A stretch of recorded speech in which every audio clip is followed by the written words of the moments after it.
Page 9. Ayla hamil. Dalam hidup ada banyak hal tak terduga bisa terjadi. Yang harus kita lakukan adalah menyiapkan diri sebaik mungkin untuk menghadapi segala hal. Bukan hanya hal buruk yang mungkin terjadi dalam hidup. Jika kamu beruntung, bisa saja hal baik datang tiba-tiba. Namun, bagaimana jika kamu bahkan tidak bisa membedakan mana hal yang baik dan mana hal yang buruk? Seperti Ayla, tanpa disangka ia mendapat kejutan dari Tuhan. Sebagai manusia, kita harus menerima pemberian Tuhan dengan senang hati, walaupun itu hal buruk sekalipun. Para ahli agama mengatakan kalau pemberian Tuhan itu selalu baik, walaupun kita menganggapnya buruk. Akan ada hikmah tersembunyi yang bisa diambil. Namun Ayla sungguh dilema. Ia bahkan tidak bisa menentukan apakah hal baik ataukah hal buruk yang sedang ia alami saat ini. Ia bahkan tidak tahu Tuhan sedang memberinya berkah atau cobaan. Kenapa kamu ngotot sekali nganterin saya ke puskesmas, Win? Kalau nggak ngotot, Mbak Ayla nggak akan mau kan? Di depan loket antrian sebuah pusat kesehatan masyarakat, Ayla duduk dengan Winarwan di sampingnya. Tangan kanan Winarwan memegang nomor antrian bertuliskan nomor 48. Iya, tapi kan bisa nanti-nanti, Win. Nanti-nanti itu kapan, Mbak? Nggak ingat kemarin Mbak Ayla sampai pingsan. Terus, tiap hari wajah Mbak Ayla tuh pucat. Kalau ada apa-apa gimana? Ayla terdiam. Seingatnya ia tidak sedekat ini dengan Winarwan. Tapi kenapa pemuda tinggi itu bersikap seolah-olah ia dan Ayla begitu dekat? Bahkan Winarwan sudah tidak sungkan-sungkan mengomel di depan Ayla. Sadar Ayla keheranan, Winarwan segera menghentikan celotehannya. Winarwan, maaf Mbak. Winarwan juga bingung. Kenapa ia tidak lagi menahan diri? Sejujurnya, jauh sebelum hari di mana Ayla pingsan, Winarwan sudah curiga kalau Ayla tak sehat. Hanya saja ia merasa segan untuk bertanya pada putri pengurus pondok pesantren tempatnya bekerja itu. Nomor antrian 47, dimohon segera ke ruangan pemeriksaan. Tuh Mbak, sudah 47, bentar lagi nomor Mbak Ayla yang dipanggil. Ayla segera berdiri bersiap, kemudian duduk di kursi depan ruang pemeriksaan. Diikuti oleh Winarwan yang juga berdiri. Kamu tunggu di sini saja, Win. Yakin Mbak? Yakin. Oh, oke. 15 menit berlalu sampai akhirnya nomor 48. Nomor antrian Ayla dipanggil. Wanita itu bangkit dan masuk ke dalam ruang pemeriksaan. Diikuti mata Winarwan yang tak pernah luput menatap setiap pergerakannya. Winarwan bergerak gelisah di tempat duduknya. Ia khawatir Ayla sakit karena beberapa hari ini Winarwan sering memergokinya sedang muntah tiba-tiba, dan Ayla sering hampir jatuh karena kehilangan keseimbangan. Bukan hal yang aneh. Kenapa Winarwan bisa tahu semua itu? Karena setiap hari dirinya berada di ruang kerja yang sama dengan Ayla. Ada Rati juga di sana, tapi sepertinya Rati tak sadar akan perilaku Ayla yang mengkhawatirkan. Atau ternyata Winarwan yang memiliki tingkat kepekaan yang tinggi. Semoga Mbak Ayla baik-baik saja. Oke, Mbak Ayla pasti baik-baik aja. Winarwan dengan rasa khawatirnya terus-terusan bergumam. Ia tidak bisa tenang. Sebenarnya Winarwan takut tanpa persetujuan ia menarik paksa Ayla untuk memeriksakan diri ke puskesmas. Kalau hasil pemeriksaan Ayla baik-baik saja, pasti wanita itu akan mengomelinya habis-habisan. Namun, bukan berarti Winarwan mengharap Ayla sakit. Entahlah, Winarwan kalut dengan pemikirannya sendiri. Sampai sebuah suara memanggilnya.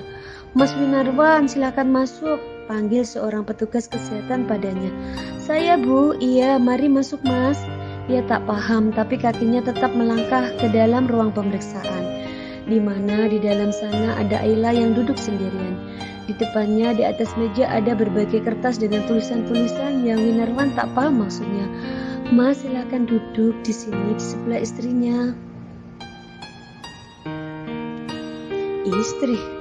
Winarwan menunjuk dirinya dan Ayla bergantian. tak paham dengan maksud sang bidan. Saat sang bidan juga merasa heran, cepat-cepat Ayla menarik lengan baju Winarwan agar bocah fresh graduate itu segera duduk di sampingnya. Jadi begini, sebelumnya biar enak saya manggilnya Bu Ayla dan Pak Winarwan saja ya, karena kan sebentar lagi mau jadi bapak dan ibu. Sang bidan tertawarnya diikuti oleh suara tawa Ayla, mengesampingkan wajah bingung dan penuh tanda tanya milik Winarwan.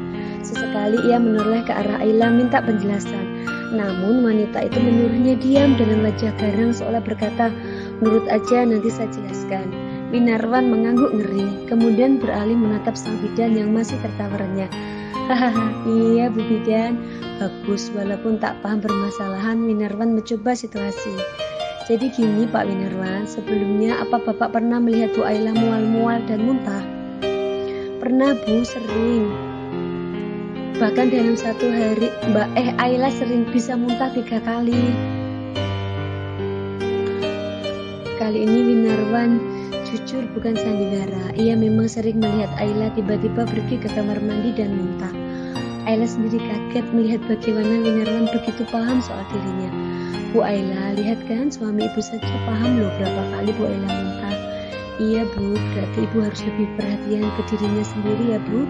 Jangan terlalu stres dan mengabaikan diri sendiri." "Memangnya istri saya kenapa Bu?" Makin mendalami peran sebagai suami, lidah Winarwan tanpa sukar menyebut Ayla istrinya.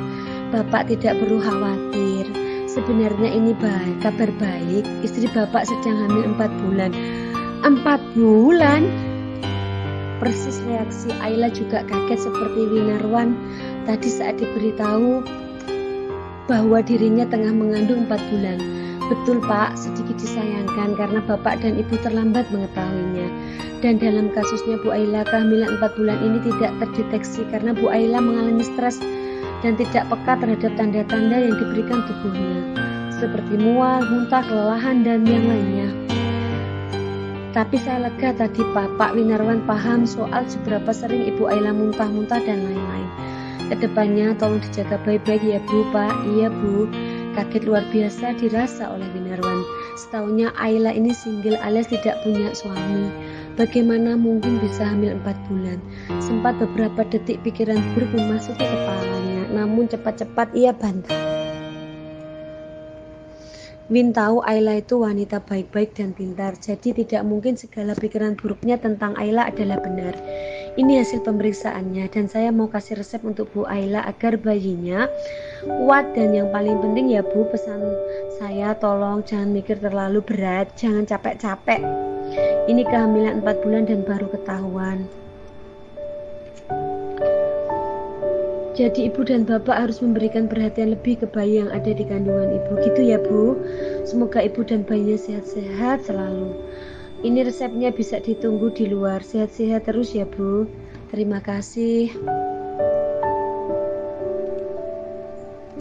Keduanya keluar dari ruang pemeriksaan dengan berbagai ekspresi. Ayla terlihat semakin lemas dan Winarwan terlihat makin bingung. Selama menunggu obat pun keduanya hanya saling diam, tak ada yang buka suara. Winarwan sungkan hanya untuk sekedar memastikan Ayla punya suami atau tidak. Dan Ayla kalut dengan berbagai pemikirannya sendiri. Atas nama Ibu Laila Aida. Mendengar namanya dipanggil, Ayla bangkit, namun didahului oleh Winarwan. "Aku aja Mbak. Surat hasil pemeriksaan dan obat sudah di tangan." Saatnya Ayla pulang dan memberitahu kedua orang tuanya fakta bahwa dirinya telah mengandung selama 4 bulan. "Ya udah, ayo pulang Win. Tunggu Mbak, aku cari beca aja. Nggak usah jalan aja, nggak boleh Mbak. Mbak lupa kalau lagi hamil. Nggak usah berlebihan, saya nggak lupa." Apanya yang berlebihan? Winarwan hanya melaksanakan apa yang diperintah oleh Bu Bidan di dalam sana. Itu pun untuk kebaikan Ayla dan bayi yang ia kandung. Tapi kenapa Ayla malah bilang ia berlebihan? Pemuda 19 tahun itu tak paham. "Win, apa? Ayo." Ayla berjalan meninggalkan pelataran puskesmas dan Winarwan mengikutinya. Mengintili Ayla dari belakang mirip anak ayam yang mengikuti induknya kemanapun. "Win." "Ya Mbak, saya tahu kamu pasti banyak pertanyaan buat saya saat ini. Kenapa nggak tanya?" Winarwan menghentikan langkahnya. Ayla yang ada di depannya juga menghentikan langkah. Suara Winirwan beradu dengan kencangnya suara kendaraan, namun masih terdengar jelas di telinga Ayla. Aku bingung, Mbak. Saya harap kamu gak berpikiran buruk soal saya, Win. Maaf, Mbak. Ya udah deh. Karena kamu gak mau nanya dan saya gak mau kamu berpikiran buruk soal saya, jadi saya cerita. Jadi saya mau cerita. Ayla melanjutkan langkahnya, diikuti oleh Winarwan di belakangnya. Ayla mulai membuka mulutnya bercerita tentang sedikit kisah hidupnya. Kisah perihnya menjalani kehidupan rumah tangga kepada bocah 19 tahun yang baru lulus sekolah. Jika dilihat dari depan, Ayla seperti orang gila yang bicara sendirian sambil sesekali tertawa. Namun wajahnya bersedih. Saya ini janda, Win. Di usia 28 tahun ini saya menjanda. Mantan suami saya itu orang hebat, Win. Makanya dulu tanpa pikir panjang, saya iakan lamarannya. Orangnya mapan dan sikapnya baik, apalagi sama bapak dan ibu. Pantas bapak ibu lulu dan merestui kami. Kalau nggak berpikir, kamu nggak berpikir saya hamil di luar nikah kan, Win? Saya cerai 2 bulan lalu, kandungan saya 4 bulan. Jadi ini masih anak mantan suami saya kok, masih halal. Mbak, walau Ayla tertawa di sela-sela perkataannya, tapi Win tahu betul tawa itu bagi belati yang mengiris hati Ayla. Tawa itu palsu, digunakan Ayla untuk menutupi segala sedihnya. Ya Win, oh iya, terima kasih tadi sudah bantu pura-pura jadi suami saya. Gimana mungkin itu Bu Bidan percaya bocah 19 tahun kayak kamu dipanggil bapak. Aduh, terima kasih ya Win. Oh tidak, Win tak sanggup lagi mendengar semua omongan Ayla. Apalagi tawanya, hatinya ikut merasakan kesedihan luar biasa yang dialami Ayla. Mbak Ayla, udah aku gak nanya apa-apa kok Mbak. Iya Win, kamu tahu gak kalau anak itu rezeki dari Allah. Yang namanya rezeki harus disyukuri kan Win. Tapi kok saya enggan bersyukur kali ini. Saya kurang ajar sekali ya Win. Win, kamu tahu tidak bagaimana perjuangan saya selama 2 bulan ini untuk melupakan mantan suami saya. Berat Win. Omongan Ayla makin tak jelas. Winarwan tak ingin mendengar lebih jauh lagi. Sudah Mbak, Win, saya bahkan gak tahu harus bahagia atau bersedih sekarang ini. Jujur, Winarwan tak paham bagaimana caranya menenangkan Ayla yang kini meracau makin parah. Winarwan hanya pemuda yang tidak tahu soal pahitnya rumah tangga. Namun harus dihadapkan situasi seperti ini, Winarwan juga bingung. Maka dengan sigap ia tarik ujung baju Ayla, membawanya ke pinggir jalan, tempat kendaraan berlalu lalang. Tangan kiri Winarwan ia ayunkan ke atas ke bawah sebagai tanda agar angkutan umum warna kuning itu berhenti di depannya. Jalan belimbing Mas, teriak sopir angkutan dari dalam sana. Winarwan melihat kondisi dalam angkutan dan cukup lengang ternyata. Maka ia tarik Ayla agar ikut naik. Iya Pak. Winarwan meminta Ayla duduk di pojok kanan paling tepat di belakang sopir. Di depan Ayla pintu angkutan dan di samping kirinya ada Win dengan segala barang bawaan Ayla. Maaf Mbak, aku nggak tahu harus gimana lagi selain pulang. Berapa bulan Ayla? 4 bulan Pak. Ayla bisa pastikan kalau ini anak Mas Bumi.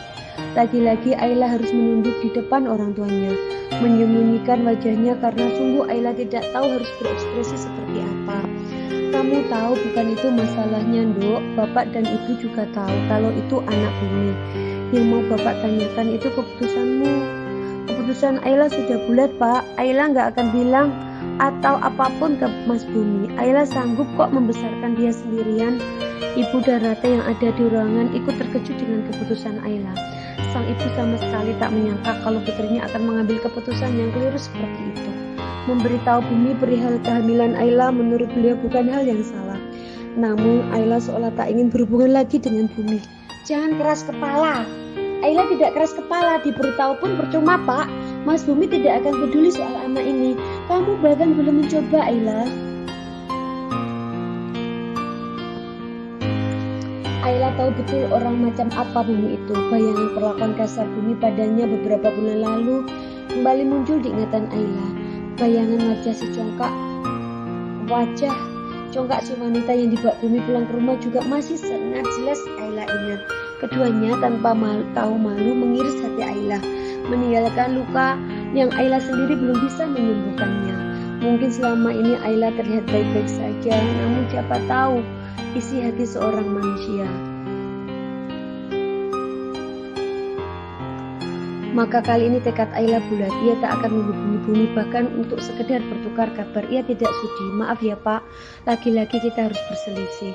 Tapi keputusan Ayla sudah benar-benar bulat Pak. Pak Yasin paham kalau Ayla itu keras kepala dan beliau juga paham betul dari mana sifat keras kepala itu Ayla dapat. Saat begini makin dibantah, maka makin keras kepala Ayla. Jadi keputusan terbaik adalah diam. Pak Yasin lebih baik memilih diam sejenak dan nanti perlahan akan bicara pada Ayla. Ya itulah yang mungkin yang lebih baik beliau lakukan. Sudah, Bapak nggak mau berselisih dengan kamu, jadi sudah kamu istirahat dulu Ayla. Kita bahas lagi nanti ya. Ayla mengangguk setuju dan bangkit dari kursinya. Kursi di depan meja Pak Yasin yang selalu menjadi saksi bisu percakapan emosional keluarga ini. Ayla ke kamar dulu Pak. Kini giliran Pak Yasin yang mengangguk dan membiarkan Ayla pergi. Disusul dengan Rati yang ikut berpamitan menyusul Ayla. Saya mau nyusulin Ayla Pak. Tunggu Rati. Iya Pak, tolong panggil Winarwan ke sini. Rati berpikir dahulu sebelum jawab. Tiba-tiba rasa penasaran datang padanya. Ia penasaran kenapa Pak Yasin memanggil Winarwan. Iya Pak, sekarang Yanggeh langsung Rati panggil. Di kamar Ayla, keadaan tak cukup berbeda dengan hati Ayla saat itu gelap. Ayla sengaja mematikan lampunya lebih awal, membuat Rati memasuki kamar itu penuh tanda tanya. Apa? Suara Ayla terdengar sedikit serak. Rati tak dapat melihat Ayla dengan jelas, hanya bayangannya saja. Bayangan Ayla yang duduk di atas kursi di samping ranjangnya dan memandang keluar jendela. Sudah mirip karakter utama wanita dalam dongeng yang sedang bersedih. Mau tanya apa? Rati mendekati Ayla perlahan seakan takut kalau sahabatnya itu akan meledak. Dalam gelap, Rati duduk di ujung ranjang Ayla, mencoba berdialog dan memahami perasaan sahabatnya itu. Kamu nggak apa-apa. Tadi gimana? Apanya? Wah, Ayla sudah macam gadis remaja yang tengah patah hati. Jadi Rati harus ekstra sabar. Ayla, apa?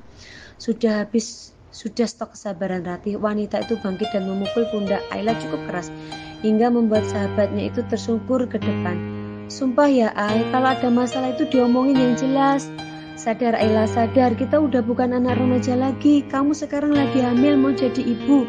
Tolong dong jangan bersikap begini. Iya aku tahu kamu lagi down, tapi kan jadi ibu, kenapa?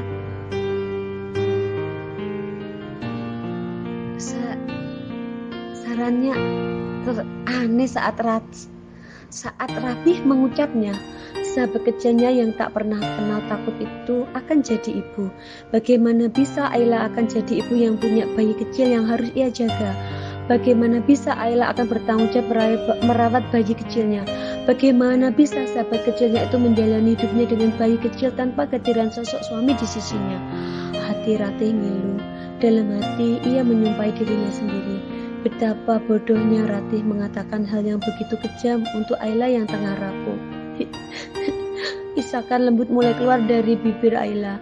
Lihat itu Rati, air mata itu turun karena ulahmu yang terlalu keras menampar Ayla dengan kenyataan. Aku bodoh ya Rati. Gak gitu. Tak ada jawaban yang ada, hanya isakan Ayla yang kian lama kian menyedihkan. Tidak begitu keras karena Ayla menahan tangisnya, tapi sungguh itu lebih menyakitkan bagi Rati. Bau Ayla bergetar hebat menahan isakan yang tak bisa lagi ia sembunyikan. Di depan Rati, di depan sahabat kecilnya, ia tumpahkan segala rasa sedih yang ia tahan. Tak ada gunanya menyembunyikan apapun dari Rati. Entah bagaimana pada akhirnya sahabatnya itu tahu apa yang sedang terjadi pada Ayla. Ajaib, tapi itulah sahabat. Ayla. Tangis Rati ikut pecah. Ia bangkit dan memeluk tubuh Rati. Ia bangkit dan memeluk tubuh rapuh Ayla. Suara tangis keduanya yang tidak lagi ditahan memenuhi kamar Ayla. Apalagi yang lebih menyedihkan dari sepasang sahabat yang tengah berbagi luka. Suara tangisnya begitu memilukan sampai membuat seseorang di luar sana ikut bersedih. Maaf, kamu tahu bukan gitu maksudku kan? Ayla melepas pelukan mereka dan menatap wajah Rati yang sama basahnya dengan miliknya. Ngapain aku nangis sih Rati? Aku udah sedih, kenapa ikutan sedih? Ayla dengan candanya yang masih sanggup ia ucapkan di tengah-tengah air matanya yang mengalir. Sebel banget Ayla, aku sama kamu tahu. Ria tahu. Rati kembali duduk di ujung ranjang, tangannya dengan kasar mengusap air mata di pipi kirinya. Ini gak mau berhenti lagi. Gerutu Rati yang mengundang tawa halus milik Ayla. Rati konyol. Keduanya saling menatap, mengabsen berapa butir air mata yang terjatuh dari mata masing-masing. Mata sembab Ayla, hidung merah Rati, dan wajah kucel keduanya membuat suasana sedih hilang begitu saja. Alih-alih lanjut menangis, keduanya malah larut dalam tawa. Stop, sekarang mending kamu cerita. Semuanya, cepat, cepat, semuanya cepat. Ucap Rati sok galak, aku hamil 4 bulan. Iya terus? Cerai baru 2 bulan. Iya tahu, lanjut. Ini anak Mas Bumi. Oke, anak si Bumi. Ayla menecak meragukan keinginan Rati mendengar ceritanya. Niat dengerin gak sih Rati? Ya kamu niat cerita gak sih Ayla? Semprot Rati balik pada Ayla.